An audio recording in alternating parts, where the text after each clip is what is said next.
kind of nuts! I'm gonna be honest, I'm a little disappointed in myself. I really did think I would make it through all of November, but I've already failed this month's challenge. Honestly, it doesn't feel like it's my fault, okay? It was the night before November 1st, 11:59 p.m. I was feeling, a little bit depressed. I wanted to go to sleep in a couple hours, so I was like, you know what? Forget it.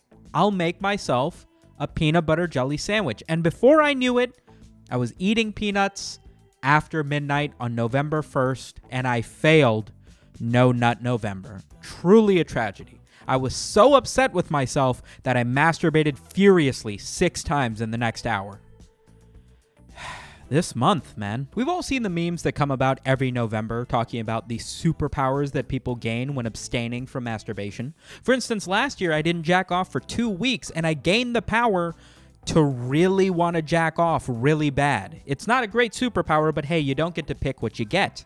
Recently, I was watching iDubbbz's video talking about how he's been trying to set up a boxing match with rice gum, and the celebrity influencer boxing meets reminded me of when KSI was going to fight Logan Paul, and Logan Paul posted that weird Instagram photo captioned "The power of my will and my willy," in which he described the fact that he had been abstaining from sex and masturbation in order to build up as much testosterone in his body as possible for the big fight. Upon a bit of research, this is evidently very common practice amongst boxers. So naturally, I assumed that that was the case, until recently I watched an episode of Essentials with Tyson Fury, the current reigning WBC World Heavyweight Boxing Champion of the world, stated that one of his essentials was personal lubricant, because his doctor told him in order to keep up his testosterone levels, he should jerk off as much as possible. And so he jerks off 6 to 8 times a day when he's training. 2 things to take away from this. 1, I'm surprised science hasn't come to a consensus on whether or not jacking off is good or bad for you. And 2,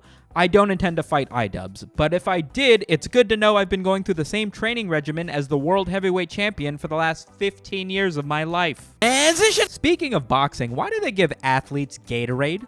Like, I understand it was designed as a sports drink and it's got electrolytes and what have you, but like, if you're in a fight or on a football field or something and you want to give your athletes the boost they need to succeed, my number one guess would be McDonald's Sprite.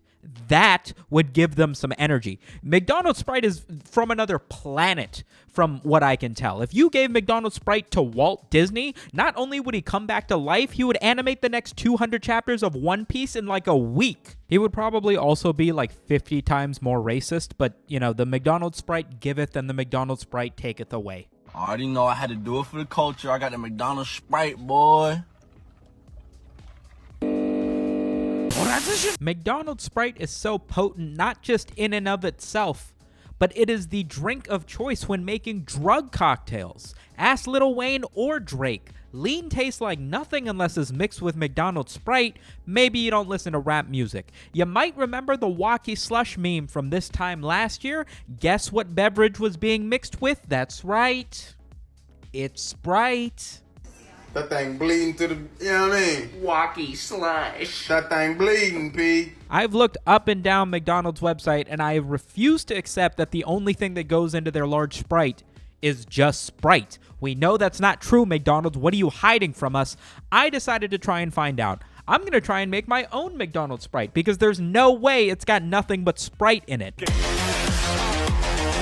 Obviously, you're not going to be able to see the Sprite because I have a green screen, but we'll start with some Sprite. You have to drink it out of a McDonald's glass because it's just not going to taste the same without it. McDonald's is always fucking up my order, bro. I asked for Sprite and they gave me clown juice. You guys know the what it feels like to chew 5 gum meme? How it feels to chew 5 gum.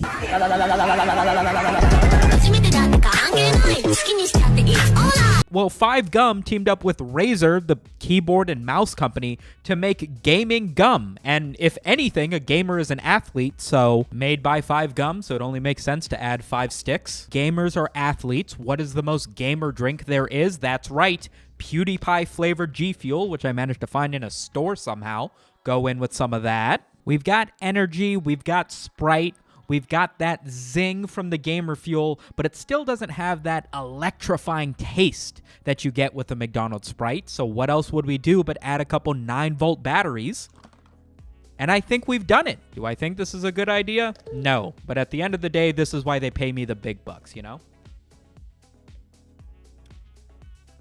Actually, it's not very good. I wouldn't recommend it. But at the end of the day, I'm neither a chef, nor a chemist, nor a physicist to figure out what it is that comes into a McDonald's Sprite. So I reached out to the closest thing to a physicist that follows me on Twitter. Thanks, Sumito, for funding this research, and I have to say, after conducting extensive tests on this McDonald's Sprite, I can confidently say whatever is in this is beyond science. McDonald's Sprite is proof that there's a God. I have a degree, so that means I'm correct. That's how degrees work. So it was actually pretty good. I always get Coke, but I'll be honest, like, is this sponsored? But like, if it's sponsored, like, fuck, go get some Sprite. Like, this shit actually slaps. It's like, that's not even ironic. Like, I don't think I've ever got Sprite before, like, with a McDonald's meal, but it was pretty good. Transition. For anybody who's genuinely curious, McDonald's actually filters their water more often in their soda machines than any other fast food chain. They actually have a patent on the water filtration system, and that's why the Coke, the Sprite, and anything else that you get out of McDonald's is going to taste a lot better than you'll get out of any other soda fountain at, say, a Burger King or something. Speaking of Burger King, my segues are so good this video. You guys remember that Burger King song from last week's video? The Burger King with my Burger Queen. You didn't think that was going to be the only rendition of that song, did you? Because you'd be wrong. I'm at the Goodwill store with my Goodwill horse. Can I get a large sweater? I need some new blue jeans to protect my knees from the oncoming cold weather. I found this Tumblr post that states that a Psyduck would probably be the most achievable Pokemon, because trying to get a lettuce to grow legs and be a Bulbasaur would be too difficult, but inflicting mental trauma on a duck might result in a Psyduck. That makes sense if you're trying to, like, shove a 9-volt up a rat's ass and end up with a Pikachu, but I feel like you're forgetting that Magikarp exists, which is a Pokemon that literally is just a fish that splashes. Like, we have that already, bro. Trying to get a Psyduck, you're setting the bar as high as, like, a Vaporeon. Nothing on Earth could ever be that hot. I mean, just thinking about... It's November. Relax. It's November. Take it easy. Facebook is rebranding itself and renaming. In an hour and 17-minute long presentation, Mark Zuckerberg, on a YouTube channel with less subscribers than I have, announces to the world that Facebook will now be known as Meta.